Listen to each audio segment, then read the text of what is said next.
10 gunmen, a series of targets, and a terror raid that raged for 60 hours in a massive city of approaching 20 million people. It is the evening of the 26th of November 2008, and India's pulsating financial and entertainment capital, Mumbai, is hit by what remains one of the world's most shocking terrorist attacks of all time.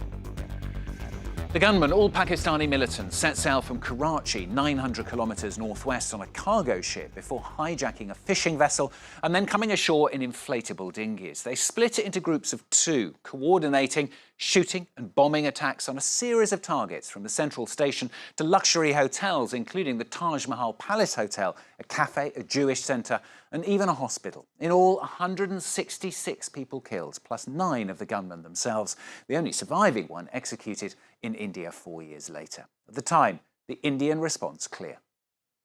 Citizens, the dastardly terror attacks that took place in Mumbai last night and today, leading to the loss of many precious lives and injuries to many others, have deeply shocked the nation. I strongly condemn these acts of senseless violence against innocent people, including guests from foreign countries. I offer my deepest condolences to the bereaved families and sympathies to those injured. The attacks were blamed on Lashkar-e-Taiba, which roughly translates as Soldiers of the Pure, one of the largest and most active Islamist terrorist organisations in South Asia. It had been known more for raising funds and recruiting members in Pakistan to fight India in Kashmir. The attacks stalled the fragile peace process between the two nuclear-armed rivals, a tension that remains severely tested today. Mumbai itself, critics say, still open to attack, but the maximum city, as it's known, were overcoming the trauma of what happened. Well, Mandakini Gahlot and Alban Alvarez revisit Mumbai for France 24.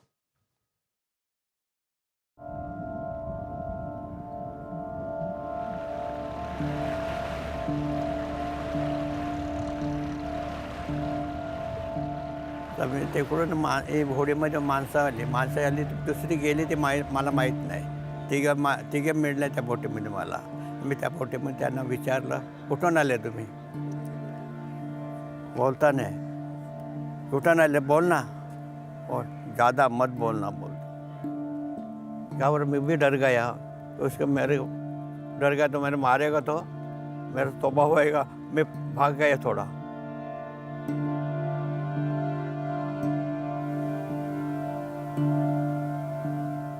That night, the entire village was glued to their television screens, watching a much-anticipated cricket match between India and England, giving the 10 men from Pakistan the perfect cover.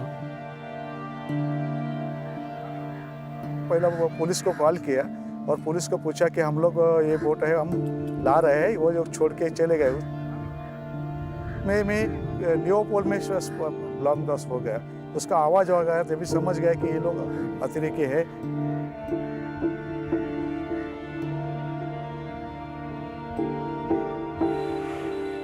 As the 10 men left the little fishing village, determined to bring this metropolis to a halt, they split into groups of two.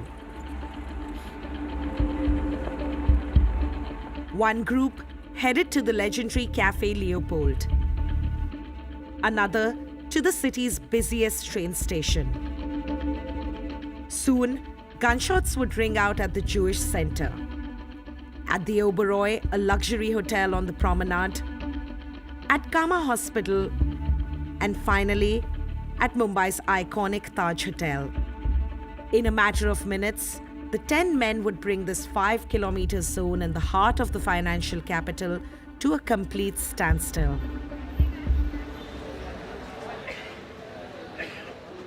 Two of them were standing over here, and I was standing next to them. I was on a phone call, and they were waiting for a phone call. They had a mobile phone in their hand.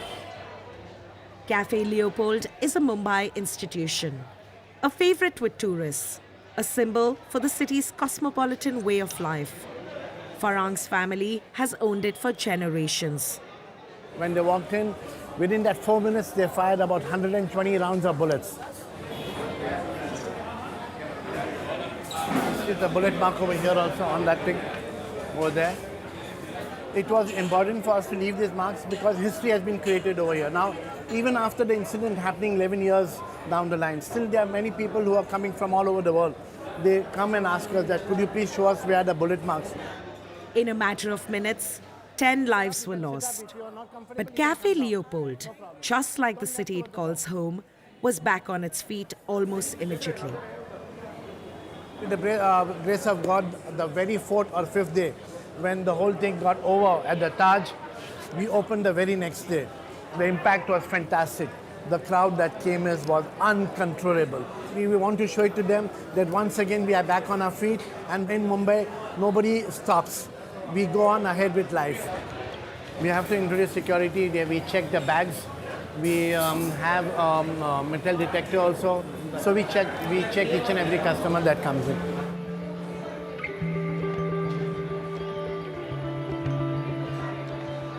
That particular table had a couple which was there, a British couple.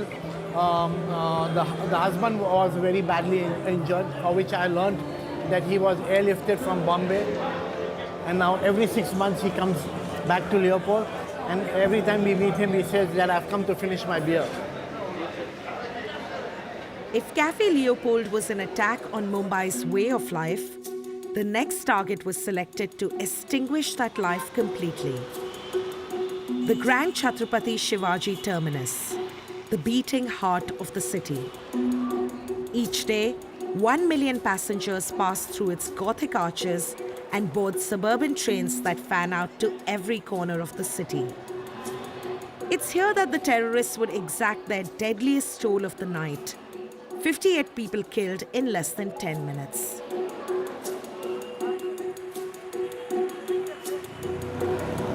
It looks so pretty. Coming over here just reminds you of whatever happened, but obviously it was too bad, but I think, like, look at people over here. They're just like taking pictures and buying stuff for themselves and going over to the station. Like, every single person has moved on. Moving on wasn't quite as easy for Aditya.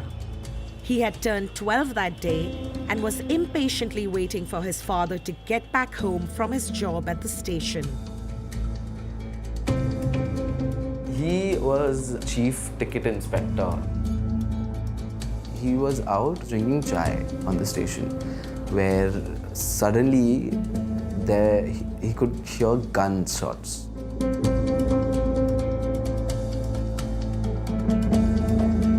My father realized that if even a single train, whether local or express, approaches CST, that would be a massacre. He asked them to stop the trains wherever they were. So when that happened, 2 trains were literally approaching CST and they were made to stop.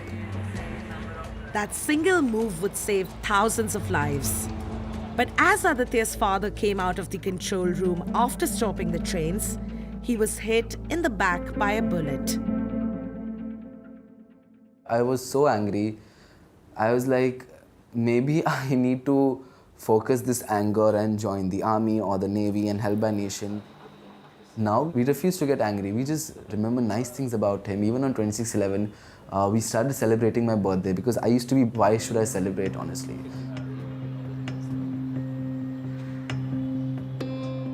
But then I realized that now, instead of one thing, I have 2 things to be proud of. One, that my father's a martyr, and second, that it's my birthday.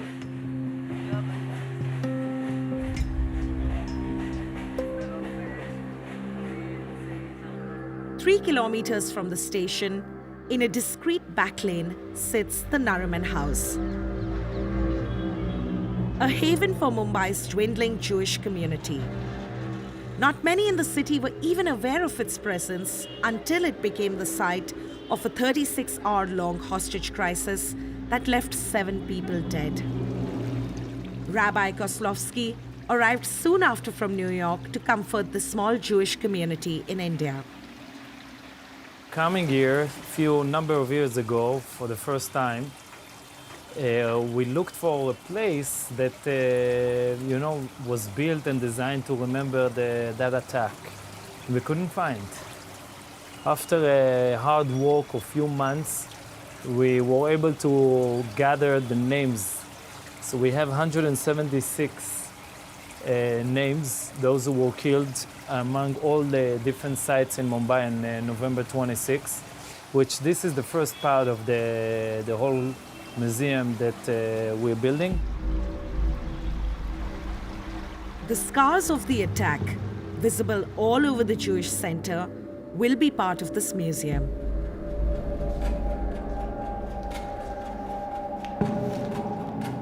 This is the Jewish code of law. It's called Shulchan Aruch. Bullet have started here and made it all the way to the other side. If I'm not mistaken, this ark is the first ark to get a shot since the Holocaust. The terrorists who walked in to this place, as opposed to other places, they were shocked not to find as many people as Taj, CST, Trident. So they called their handler in Pakistan and it's recorded. He asked them, there aren't many people there. He thought, we might get to the wrong place. So his handler in Pakistan says yes, but each one you kill over there is worth over 50. Amongst the 7 people they would kill that night were Rabbi Gabriel and his pregnant wife. But it's also here that Mumbai witnessed a miracle amidst all the tragedies. After Indian commandos killed the 2 terrorists at Nariman House, a besieged city's hopes were lifted, if only for a moment, at the sight of Rabbi Gabriel's 2-year-old toddler Moishe leaving the building, safe in the arms of his nanny.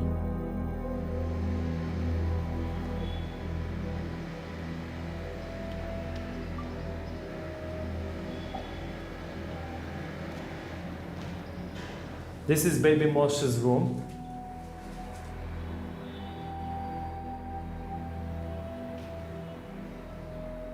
Everything besides the flooring is exactly as it was found right after the attack. Whenever something bad has happened, it's only that we will extract something good out of it. Now what we do, it's not only we are keeping it for the Jewish community, but we're opening our gates to everyone to come and learn and take something positive. In the calm serenity of the rooftop memorial at Nariman House, reflective visitors will no doubt notice the iconic red dome in the distance. That dome, ablaze in flames with black smoke rising from its spires, would become the lasting image of the Mumbai attacks.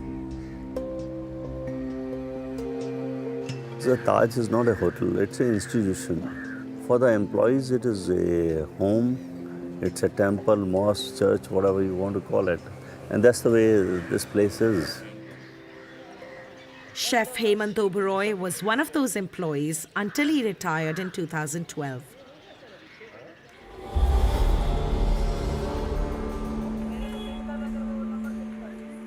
It must be about 9:30 or 9:20 or so. The first call came to me that from one of my colleagues that there's a shooting going on inside the hotel. I told him just switch off the light and just close the door. I told my boys, I said, let's do the evacuation. So from the back time office gate. Unfortunate part was that one of the news channels got overexcited and announced that the evacuation has started. The handlers from the other side, they informed the terrorists, go to the chambers and stop the evacuation. So they barged into the kitchen and started firing. Eventually, Chef Oberoi managed to get out of the hotel safely. Over the next 60 hours, the terrorists would kill 31 people inside Taj. Many of them international tourists, some of them Chef Oberoi's colleagues. It still comes back that we came back and we came out and we are standing there actually outside for next 2 days, helpless, can't do anything, can't go inside. because every few minutes there was a sniper coming or something coming.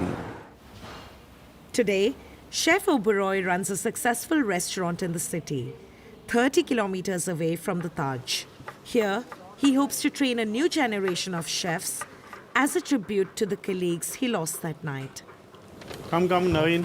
Come, all of you, for briefing. I'll show you how to do making an omelette. Because it's a practice.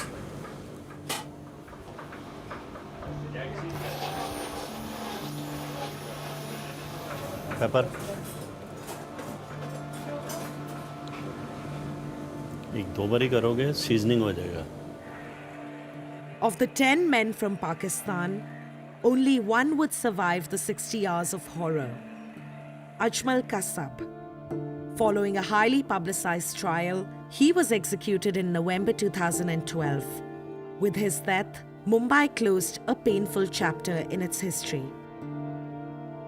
26/11 की उस रात ने हमें दहला दिया, लेकिन Mumbai police, commandos और खुद मुंबईकरों ने उस आतंक का सामना किया। और आज मुंबई और हम मुंबईकर अपने सपनों के शहर में पूरी शान से खड़े हैं।